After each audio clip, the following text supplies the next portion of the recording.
Olá, tudo bem com você? Vamos a mais uma aula de gramática.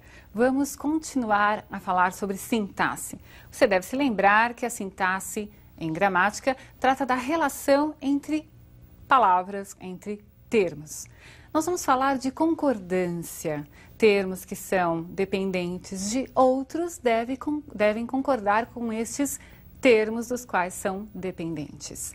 Nós vamos falar hoje de concordância nominal.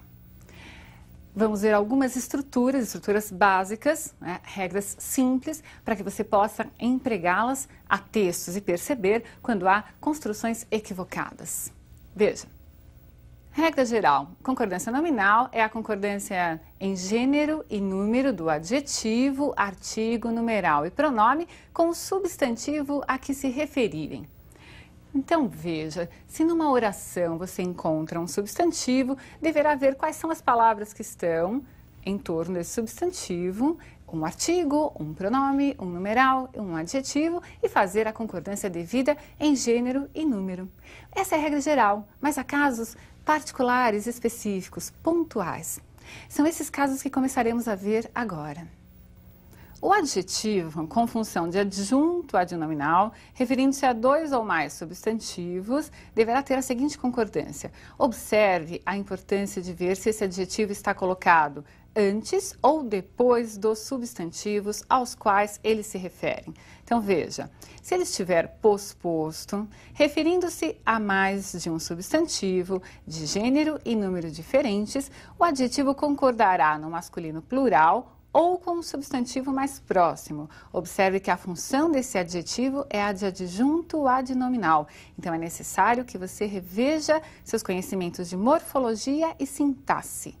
Amiga e amigo sincero. Veja, a outra possibilidade seria dizer amiga e amigo sinceros. Colocar no plural, concordando com os dois substantivos. Amigo e amigas sinceras ou amigo e amigas sinceros. Eu posso concordar com o mais próximo ou colocar no masculino plural. Caso você tenha esse adjetivo, ainda com a função de adjunto adnominal, colocado antes dos substantivos, a concordância irá se modificar. Você só terá uma possibilidade. Então, não mais com o mais próximo ou plural. Agora será apenas com o substantivo mais próximo. Veja as construções. Sincera, amiga e amigo. Mais próximo é feminino, o adjetivo concordou com esse substantivo feminino singular. Sincero, amigo e amiga. O substantivo mais próximo é masculino e o adjetivo concordou no masculino singular. Você observou que a função sintática do adjetivo irá interferir na concordância e a posição dele também. Tanto é que nós falamos que o adjetivo, neste caso, tem a função de adjunto adnominal. Caso nós tenhamos o adjetivo com outra função sintática, a concordância também se fará de forma diferente. Vejamos. Concordância do adjetivo como predicativo do sujeito. Veja, agora a função sintática do adjetivo se modificou. Então, vamos ver algumas possibilidades. O adjetivo predicativo concorda com o sujeito em gênero e número. A lua estava cheia. Essa construção, para você, certamente não causa nenhum estranhamento. Se o sujeito for composto e for do mesmo gênero, quer dizer, os elementos que formam esse sujeito forem do mesmo gênero, o predicativo concordará no plural e no gênero dos sujeitos, se estiver posposto. Posposto, posto após o verbo. A lua e o céu estavam maravilhosos. Eu tenho aqui gêneros diferentes, por isso prevaleceu o masculino. Se eu tivesse dois elementos do mesmo gênero, eu teria maravilhoso, né, que é o predicativo. Se fossem, por exemplo, a lua e a estrela, né, eu diria estavam maravilhosas. Tudo bem? Então, eu vou observar qual é o gênero dos substantivos. Bem, outra possibilidade, se o predicativo estiver anteposto a esse sujeito composto, posso escrever, estava maravilhosa a lua e o céu, ou estavam maravilhosos a lua e o céu. Qual é a diferença? No primeiro exemplo, maravilhosa concordou com o núcleo mais próximo desse sujeito composto, que é lua. Observe que o verbo ficou no singular também. E no segundo exemplo, maravilhosos refere-se a lua e céu. Como são substantivos de gêneros diferentes, o masculino prevalece e o verbo também foi para o plural. Muito bem. Se esse adjetivo for predicativo do objeto, não mais predicativo do sujeito, a concordância também será diferente. Você deve se lembrar do predicativo do objeto, aquela característica ou estado que se refere ao objeto, né? E que tem relação, que é uma consequência da ação verbal. Nós vamos agora pensar que o objeto vai ter mais de um núcleo substantivo. A concordância é única. Veja. Julguei inadequados seu comportamento e sua fala. Julguei seu comportamento e sua fala inadequados. Veja que não há possibilidade de se concordar esse predicativo do objeto apenas com o primeiro substantivo, quando esse predicativo do objeto estiver anteposto aos substantivos que estão formando o objeto. Então, aqui não seria possível dizer julguei inadequado seu comportamento e sua fala. Por que não? Porque inadequado não é adjunto adnominal, mas é um predicativo do objeto. Deverá vir sempre no plural quando se referir a objetos que tenham aí núcleos compostos, não é? Então, veja abaixo. Uma construção mais comum, certamente, para você. Julguei seu comportamento e sua fala inadequados. Eu não poderia dizer seu comportamento e sua fala inadequada, tal qual seria a opção caso inadequado fosse adjunto adnominal, mas não é. Percebeu? O predicativo do objeto só poderá ficar no plural. Esteja ele antes do objeto, o adjetivo, não é, que representa o predicativo do objeto, ou depois desse objeto, não importa a posição, ele ficará sempre no plural. Se forem substantivos de gêneros diferentes, será o plural masculino. Percebeu, então, a importância da função sintática? Há algumas estruturas que aparecem na nossa língua que, por vezes, trazem aí alguma confusão no momento de se concordar o predicativo.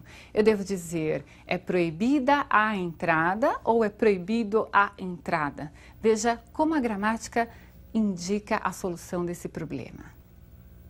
Nas construções do tipo é bom, é preciso, é necessário, é proibido, o adjetivo predicativo ficará no masculino singular se não houver determinante para o sujeito. O que é esse determinante? É um artigo ou um pronome que esteja determinando, se referindo, né, identificando de forma precisa esse sujeito. Veja, é necessário paciência. Eu não estou me referindo a uma paciência específica, mas paciência aqui está sendo utilizado de forma genérica. Portanto, não há artigo, não há pronome que acompanhe o substantivo. Como ficou o adjetivo? No masculino, é necessário paciência. Já se for colocado um determinante, a concordância mudará. A paciência é necessária. Houve aí a mudança, porque agora eu estou estabelecendo a concordância entre o predicativo e esse sujeito que não é mais absoluto, não é? Agora é um sujeito determinado. Então, a concordância ela estará ligada diretamente à presença do determinante. Veja outros exemplos. É proibido entrada a menores de 18 anos. Essa é uma concordância correta, porque não há determinante. Veja abaixo com o determinante. É proibida a entrada de menores de 18 anos. Percebeu? Num caso sem artigo, no outro caso com artigo. Observe que você pode ter só duas palavrinhas, o substantivo e o adjetivo. Aí a concordância vai ser aquela que você já sabe. Adjetivo concorda com substantivo. Entrada proibida. Aqui não há interferência de um verbo. Por isso que eu posso concordar proibida com entrada sem que apareça artigo ou qualquer determinante. Muito bem, percebeu? Vamos ver mais algumas construções. Uma mulher deve dizer muito obrigado ou muito obrigada. Algumas palavrinhas que trazem aí um pouco de dúvida no momento de se utilizá-las até no dia a dia. Observe o que a gramática indica sobre elas. As palavras anexo, obrigado, mesmo, incluso, quite, leso, quando acompanham substantivos, são adjetivos. Portanto, devem concordar com o nome a que se referem. Então, vejam lá. Analise os documentos anexos. Anexos concorda com documentos. Elas mesmas faziam suas roupas. Né? Mesmas está concordando com elas. Muito obrigada, disse Juliana ao amigo. Obrigada, na verdade, está aí se referindo a Juliana. É ela quem está dizendo. Muito bem, então se é uma mulher que está falando, esse obrigado vai concordar com a mulher e vai virar uma obrigada. Essa é a ideia que nós devemos ter sobre estas palavras. Há algumas palavras, porém, que são invariáveis. Ser invariável significa não ter flexão alguma, nem de gênero, nem de número, em qualquer circunstância. Veja duas dessas palavras. Alerta e menos são invariáveis. Então, veja, mesmo que se refiram a substantivos, não serão flexionadas. Segundo a polícia, houve menos pessoas na passeata e não menos pessoas. Os soldados estavam alerta, né? É o modo como eles estavam. É claro que, se alerta fosse colocado ao lado de soldados, passaria a ter função de adjunto adnominal. Aí eu poderia flexionar, eu poderia dizer, os soldados alertas acompanharam ao general.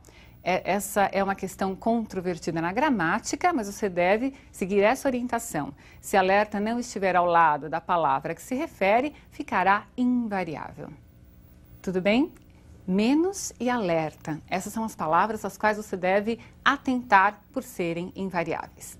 Entendido isso? Ótimo. Há outras que às vezes são invariáveis, outras vezes são variáveis, mas com funções diferentes. Então veja, eu devo dizer, eu estou meio chateada com você hoje, ou eu devo dizer, eu estou meia chateada com você hoje? Espera aí, a palavra meio, ela pode ser sim variável, mas não nesse sentido de significar um pouco, mais ou menos. Nesse caso, ela é um advérbio. Isso vai acontecer com outras palavras também, as quais nós vamos agora contextualizar. Bastante, meio e só.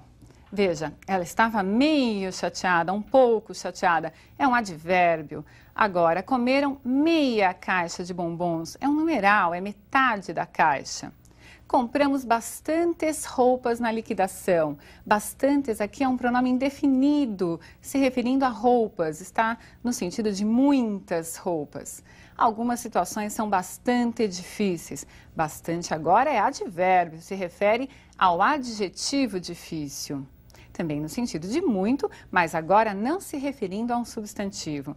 E outra palavrinha que causa confusão, elas só fizeram o que pedimos, elas somente fizeram o que pedimos, elas sós fizeram o que pedimos, elas sozinhas fizeram o que pedimos. É claro que nessa última construção só é possível saber se deve usar o só, somente ou sós, sozinhas, dentro de um contexto. Para encerrar nosso estudo de concordância nominal, quero que você observe a relação do substantivo com as cores. Muito bem, nomes de cores que já são criados para identificar uma cor mesmo, né, irão concordar com o substantivo. Então eu digo blusa preta, blusas pretas. Preta é a cor. Ótimo. E se esse adjetivo, né, que irá caracterizar aí a cor, for derivado de um substantivo, a concordância será outra. Veja na tela. O convencional, amarela como nome de cor, comprou blusas amarelas ou blusa amarela. E se fosse cinza, laranja, abóbora, ficaria no singular. Esses nomes de cores, esses adjetivos que derivarem de substantivos ficarão sempre invariáveis. Então, comprou blusas cinza, blusas laranja, blusas abóbora. Percebeu aí essas regras especiais de concordância nominal? Espero que essa aula tenha sido interessante para você e que você possa adequá-la aos seus textos e no seu dia a dia. Um grande abraço e até a próxima aula.